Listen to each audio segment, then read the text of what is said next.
That was what the picture looked like. No, I was looking at a stupid video. You were being the woman who was pissed. You did a great job. Yeah, it was real convincing. All right, guys. Great to have you. Again, I'm Megan Price. I direct the Center for Applied Insight Conflict Resolution, and we do insight policing. And this is, what is this? Insight Policing Live and Uncut. All right. So today we're talking about the incident with the police officer and the 9-year-old girl in Rochester, New York, which has gotten a lot of attention. We have the body cam video that we're gonna watch, we're gonna share, and then we're gonna look at it from a conflict perspective, because that's what insight policing is really all about, where we use conflict resolution skills to first identify conflict behavior and then use targeted curiosity to understand what's going on for a person. Why are they angry or defiant or resistant? Because when you can get to that why, when you can understand where they're coming from, what's the concern, what's the worry, what's the threat, why that defense, then you can really get the information that you need to help solve the problem in a way that the people who you're trying to help can get on board with. And that's what policing is all about, right, guys? That's right. That's the way it's supposed to be. Yep. So introduce yourself, Lawrence, real quick. Hello, my name is James Lawrence. I'm a retired police officer with 30 years experience. I'm gonna leave it at that. That's good. Sounds like he stole my introduction from last week. Whatever. Hey guys, I'm Mike Delaney. I'm also a 30-year vet. I retired from the Prince George's County Police Department in 2016. And joined with Megan Price here, Dr. Price, to do the insight policing, to teach police departments, sworn and civilian employees on insight policing skills.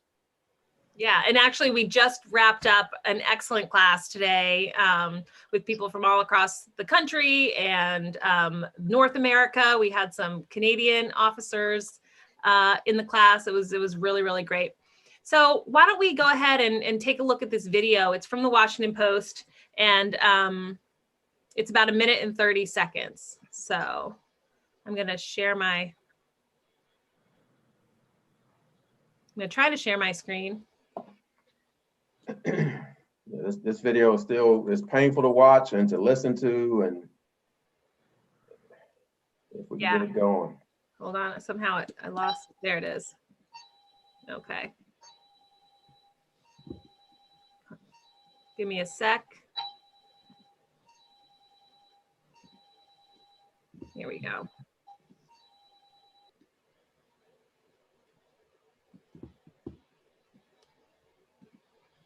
All right, can you guys see that? Yes. You gonna bring your to this house if I yoke your up and drag you home. I got custody. You're my child. So you gonna take your home right now, and you gonna take your ass to the house. All right, all right. In the house now. Come on. Come on, 40 seconds.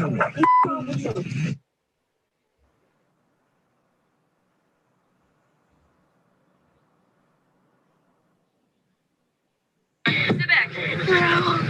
Dear, why don't you just stop for a second and take a deep breath?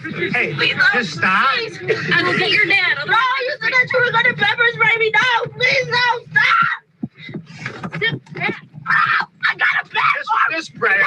No, I Just prayer at this point.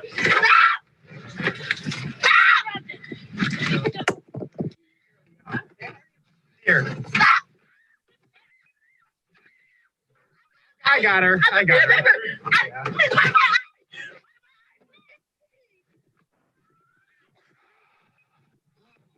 Unbelievable.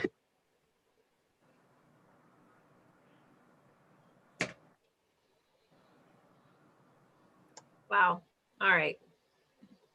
So that's it. And of course, you know, that's 1 minute and 30 seconds snippets of what happened. But seems to be the critical pieces. So people are really upset about this. Super upset. Yeah, I get why. I haven't seen that version, that extended version with her mom interacting with the police early on. I didn't see that, but this is just, it's like I said, it's painful to watch and listen to. You know, I know that this happened in New York, Rochester, New York, and every police department has their own guidelines that they go by when responding to calls of this nature. I believe the call went out as a suicidal juvenile that may be trying to harm herself and her family member. And just the thought that a crisis intervention team or counselors didn't respond either with the police or with paramedics or whatever, it's just, I just don't understand that. And obviously we don't have the entire story, but this is not a criminal offense that was committed. And, you know, as officers, we respond to criminal and civil incidents, but to pepper spray a 9-year-old juvenile that is definitely in need of assistance through counseling. She needs to go to a hospital to be evaluated, and just to pepper spray her is just, I can't, you know, to the end of me, I just cannot figure out how that got to that level. So, I mean, what do you think, Lawrence, after you see it? That was, I never seen that. I seen the parts that they showed on the news, and just through my experience of being a dad, and I heard that her mother was on the scene and using the skills that we've been taught by the Insight Policing. Those guys had her pretty much in control to the point where she couldn't hurt herself, it looked like, in the back of the car. And like you said earlier, Mike, that wasn't a police issue with her hurting herself, because she was pretty much subdued. And they, you know, I hate Monday morning quarterbacking any police officer or agency, but they could have called the ambulance, you know, to emergency petition her to send her to the hospital. And, you know, they would have subdued her, you know, straight jacket or whatever they do to calm the individual down. But they went at her like she was committing a crime, you know, like it was kind of like inhumane a little bit, because it's a 9-year-old girl, and it looked like it was like 5 officers there. Right. Yeah, You there were know? 10 officers. And so, I mean, looking at this, so they should have maybe, you know, yeah, in retrospect, you know, they could have gotten a crisis intervention team perhaps, or, you know, some specialists if she was in, you know, mental distress at the moment. But I think that officers probably find themselves in this kind of situation all the time, where they're probably dealing with somebody who needs some extra help, but maybe that extra help isn't available or isn't there. And so in this case, it sounds like from that video, right, the officers were trying to get the girl to move her legs into the car, to get all the way in the car. And she, you know, at first the officer sounds nice, you know, calm down, take a deep breath, you know, dear. He seems kind of, you know, trying to treat her, you know, as a child. Dear, please just take a deep breath. But really their goal was to get her to comply, to get into the car. And she said, "You're just going to pepper spray me. I'm scared that you're going to pepper spray me." And that's what they did. You know, then they started pushing her in the car and pepper spraying her. So, I mean, clearly they were trying to achieve a particular goal, which was to get her in the car, right? Right. To get her to be compliant and calm down a little bit. And regardless of what the I guess the scenario, we don't know the whole thing because we didn't see its entirety from start to finish. We saw bits and pieces. And like I said, I don't really like to make judgments or calls like that, but it just seemed, from what I saw and what I already knew about what was going on, it just seemed no patients were involved. You know, what was the real force of getting her in the car? Once she's in there, let her do her own self-medicine, you know, and calming her down. She wasn't causing anyone a problem like that. And I don't know. At 9 years old, I mean, she looked like she was a pretty big girl, but she wasn't overpowering anybody. Well, I know in one of the versions, I didn't hear it today, but I've seen multiple versions of this. And the officer yells out to her, "You're acting like a child." And she says, "I am a child."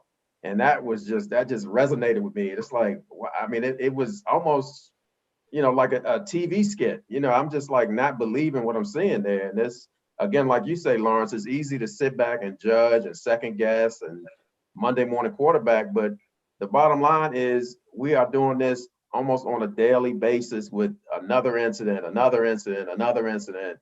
And you can say what you want, man. After, you know, doing policing for 30 years and I've done it on multiple levels, you know, I've seen the worst of the worst, and, you know, and I'm the last one to judge somebody, but this is happening on a daily basis, man. And we have to, and that's dealing with Dr. Price with the Insight Policing. We have to get more departments, more sworn personnel, more civilians involved and trained in Insight Policing so we can start to change the narrative. Well, let's talk about how insight policing might have been used. I mean, so what we do when we use those insight policing skills, how they could have been used perhaps here in this incident. So, well, go go ahead, Mark. No, go ahead, man.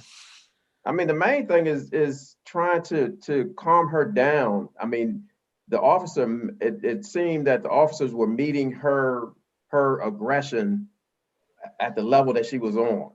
So I felt that the officers, it's 5 officers, 4, 5 to 6 officers that are out there. 1 or 2 officers could have brought that down just a little bit, tried to. We don't know what would have happened at this point, but just try to bring it down just a little bit. She's excited, bring it down just a little bit. You have everybody dealing with her. One person try to deal with her to bring it down a little bit. Right, yeah. And they were trying, but their tactics weren't really working. Calm down, take a deep breath. I mean, I know when I'm pissed off or mad or angry, if you tell me to calm down, that's going to just make me more mad or more upset or more agitated, right? So it's like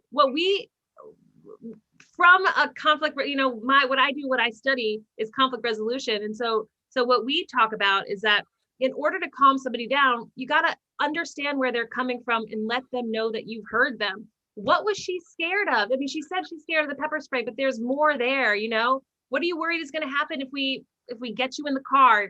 Like, allow us to understand where you're coming from so that we can help you understand what's going on for you right now, because she's 9. I mean, the world is crashing down. She probably is making no sense of what's going on. It's scary, right? Yeah. So hearing her, helping her calm down by letting her voice her concerns would allow those officers to meet those concerns, just like you're saying, Mike, and open up the opportunity to explain what they're doing and why they're doing it and how they're doing it, you know, so that in a way that she can hear it. Because now she's just, you know, she's scared. Of course, I'd be too. I heard her say, "You're gonna pepper spray me," and I think she was handcuffed in the car, like you said, getting her legs in. And he could have just simply said something like, "If you calm down, I'm not gonna pepper spray you. Just calm down. Tell me what's going on." And I know she was amped to 100, but nobody talked to her. They just talked at her. And like you guys were saying, the level of being back and forth, there was no communication nowhere in there. "I'm not going to pepper spray you if you just quiet down. Tell me what's going on. Give me a chance to help you." Yeah. Anything. And what you've taught me is listening. You know, if you listen a little bit better, she might have been able to say some things if you just would have asked her a pertinent question. Nobody asked her anything, from what I saw. And clearly, a traumatic incident. I mean, she was just fighting with her mom. I mean, there was that really passionate argument at the beginning. I mean, yeah, there's a lot happening for her that if she had been able to express it to a caring adult, you know, a police officer, that might have helped her a lot. Yeah. And she obviously wasn't going to hurt herself, handcuffed, subdued in the back of the car with all those officers around. Not while they're there, you know, maybe, you know, if she was by herself, yeah, but everybody was just standing around. So she wasn't a threat. And even if she does have to scream and holler a little bit, let her do it and come back at her a few seconds later and, "Hey, are you okay now? What can I do to help you out? Because this isn't working out for you." I know she mentioned that, and I'm not sure if it's in this version of the video, Megan, but she mentioned, I want to talk to my dad. My dad is on the way. Yeah, I heard that in another version. Listen to her. If maybe the father can calm her down, give her that chance. You know, dad is on the way. Let's try to make a call to see how far away he is. If he can't make it, then okay, let's go to plan B. But let's give her a chance. Listen to the girl. Let's get her what she, you know, what may calm her down, and let's move forward. You know, that's, you know, one of the keys there in insight policing is effective listening. You know, and that's it would have gone a long way here, I feel. Yeah, definitely.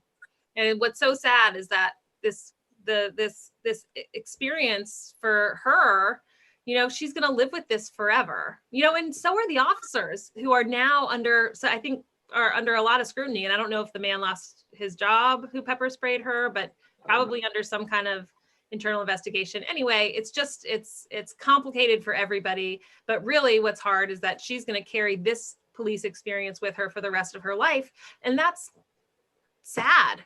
That's not what we want. We want individuals to have better experiences with police. And that's, you know, it's just like the George Floyd situation. That situation will be burned in your memory, you know, and it's like just watching that and hearing her voice is like, oh my gosh, not again. You know, every time we take a step in the right direction as police, something happens and just pulls us way back again. So no matter, you know, and it doesn't matter what ends up happening, you know, with the police, what statement they make. I heard the mayor did a press conference. The video speaks 1,000 words. You know, you can say what you want after the fact, but the video has been released and people see it. So they're making their own opinion just like we are. So that's what's going to be there. That's the memory. For sure. It's definitely hard to get past what you see as opposed to what you're being told. And over the last couple of years, we've been being told one thing and shown something else.